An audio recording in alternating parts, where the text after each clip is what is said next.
In Mark 2:28, Jesus calls himself the Lord of the Sabbath. Oh, nice one. Yes, that is Mark 2, verse number 28. In Matthew 22:41-45, he proves that he is the Lord of the prophet David. Okay, in Matthew 22, verse 41 through 45 too, Jesus Christ actually proved that he is the Lord of the prophet David. That the prophet, the great prophet, according to the Quran, Dawood, okay, the writer of Zabur.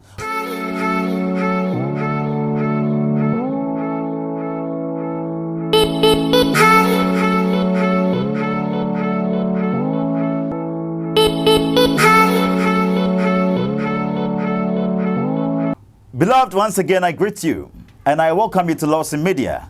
Shout out to everybody. I know for sure you've been waiting for programs like this on Lawson Media. Well, we say Happy New Year to you. And we know for sure you've been with us. Without you, we wouldn't have been to this level. Well, help us with your subscriptions and also your likes and your comments as well. Well, we actually going to react on a program that went on by David Wood. And surely in the first section, he actually helped us to understand the fact that Allah is called Al-Haq, or is called the truth in the Quran, and also or it is one of the 99 names of Allah. And also Jesus Christ is called Al-Haq, or the truth. This really means that he is equivalent to Allah. Thus, if Allah deserves man's worship, Jesus also demands man's worship. We are continuing. Quick break and we are returning.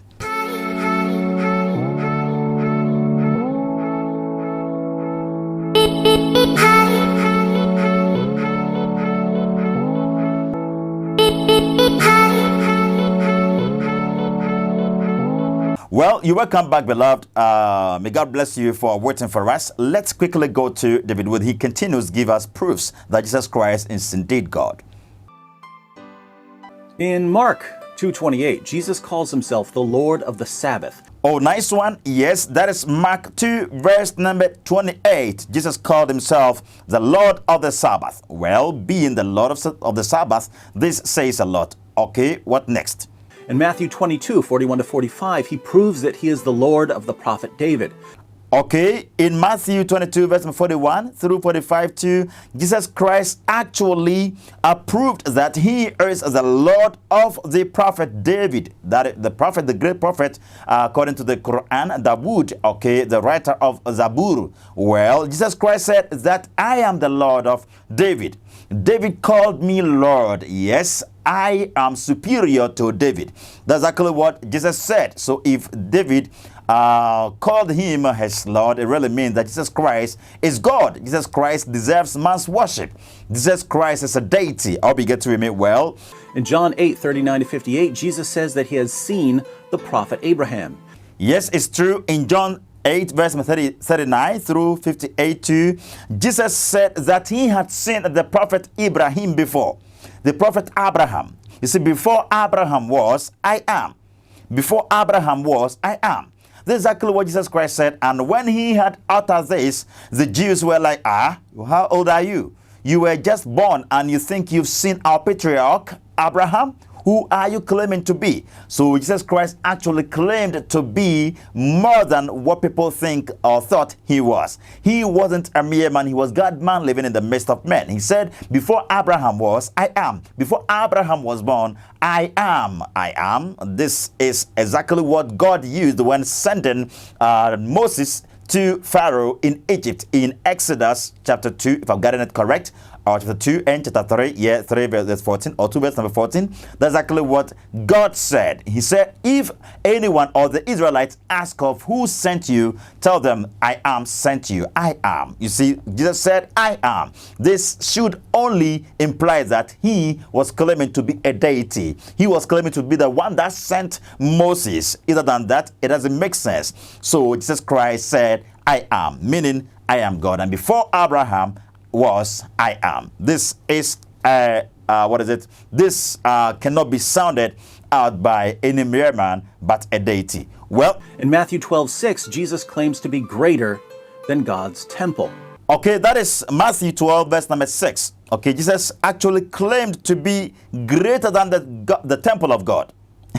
Jesus said he is greater than God's temple. Okay, God's temple in physical sense. Okay, the Jews actually revered the temple of the Lord very well. They even sometimes saw it to be something very much special that needed not to be touched by even anybody at all. The temple of God needed not to be entered by anyone at all. I'll be getting with me. Yes, it was something special to the Jews.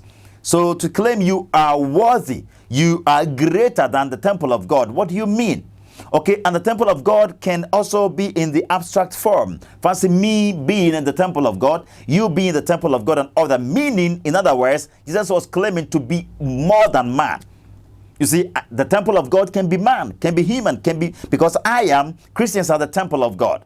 God dwells in our bodies. Thus, Jesus being more than the temple of God means he is more than human being. He isn't just a man. You get that? And physically, he was greater than the temple that the Jews revered a lot as being of the Lord. Hope you get to me. So I think it has a dual interpretation or dual explanation. Hope you get to me. Well, Jesus tells us that he has an absolutely unique relationship with the Father. Again, yes, Jesus tells us that he has an absolutely unique relationship with the Father. No one has that unique relationship with the Father. Yes, being a Christian doesn't really mean that you can actually say that you can have something whispered in your ears by God. It doesn't happen today. You understand? Yes, it doesn't happen. If you will get anything from God, you will have to go to the Bible. You have to read the Bible. And the more you read in the Bible, you having the word of God in you really mean God is moving with you.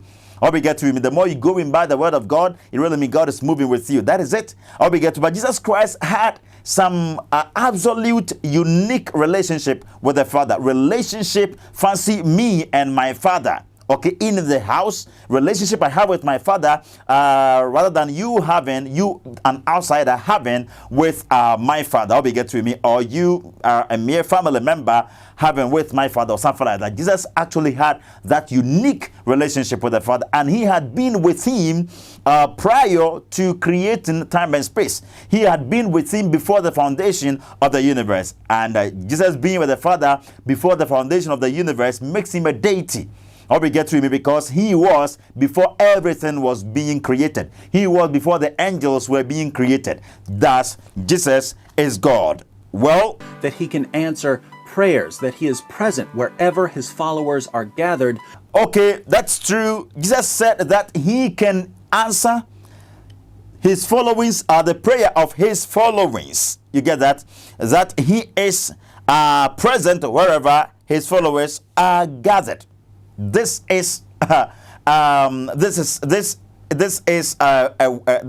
word cannot be sounded out by a mere man. Jesus Christ said that he is an answerer of prayer. Who is an answerer of prayer? Man cannot answer man's prayer. No. Man prays to God. Thus, if I am an answerer of prayer, it really means I am eligible. Okay, I am a person you can pray to. Because to pray to me, your prayers can be answered. Yes, you can confide in me. Pray to me. Pray, tell me, put your case before me. Pray, tell me your needs, and I'm going to be able to answer your prayers. This really makes Jesus God. You get that? He is an answerer of man's prayer. And again, he said he would be present wheresoever his followers would gather. If he wasn't God, he wouldn't speak this way. No prophet was ever able to speak this way.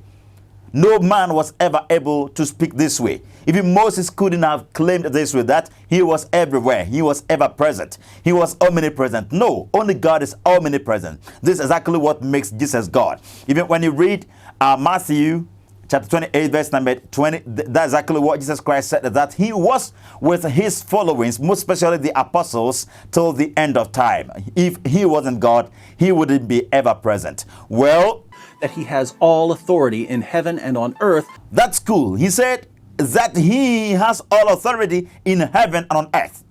This is exactly what God would say. Okay, God has authority over everything. Jesus said that he had authority over time and space. He had authority over everything. Okay, this makes him God. This makes him God. You get that? And all these are being read from the Injil. The Injil. That is the gospel accounts. Matthew 28, verse number 18. Jesus said that all authority had been given to him, both in heaven and on earth. It really means that he is God. Only God has all authority over everything. Well, and that he is with his followers forever. okay, he said that he is with his followers forever. Yes, we've already said that, David Wood. What next? He even makes the startling declaration that all things that the Father has are mine. Okay, this is a startling declaration, just as David Wood said, that all things that the Father has are his. Just said, all things my Father has are mine. All things he has are mine. This is a bold statement. This deifies Jesus Christ. This tells us that he is God. You get that? He said that no one can ever have anything from the Father with the exception of without being through me. You get that? If you want to get anything from the Father, you can get it, you can attain it without me. So this really makes Jesus a deity.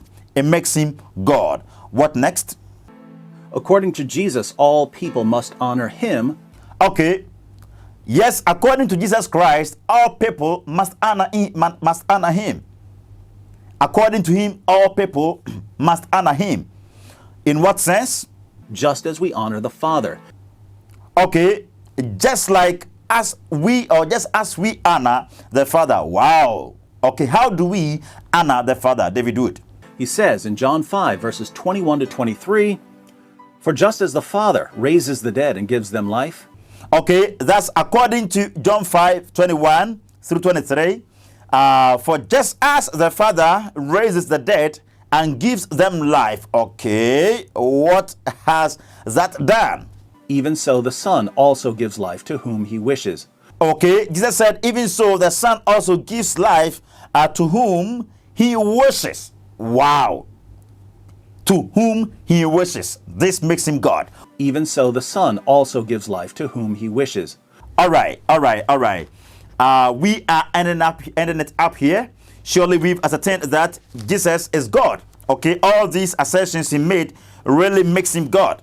Had he not been God, he wouldn't be able to make all these assertions. Well, if you are a Muslim listening or Muslim watching, you see, if you had ever been asking of whether or not Jesus ever stipulated anywhere that he was God, yes, and he had to be worshipped, yes, he claimed to be God. And he did stuff to prove that indeed he was God. He made assertion in John 14, verse number 6, that I am the way and the truth and the life. Hope you get to me. Allah also claims to be the truth and all that. So Jesus Christ actually said that he was the I am that sent Moses to the Israelites. This really makes him God. He indirectly told us that he was God, and thus he demands man's worship. He has to be honored just as how the Father is to be honored. This makes him God. So Jesus Christ is God and therefore demands man's worship. He demands your worship and he demands my worship. May God richly bless you. Shall we end it up here? And surely we continue with some other time. If you want debate on any of the topics we've written over here, please, you can drop it under the comment section. Yes, it's a new year and we have to be engaging ourselves in several lot of debates with you, the Muslims, so we can help both the Muslim listener and also the Christian listener. Either it will be held in the studio or it will be held outside the studio. May God richly bless you. Greetings to everybody. Bye-bye.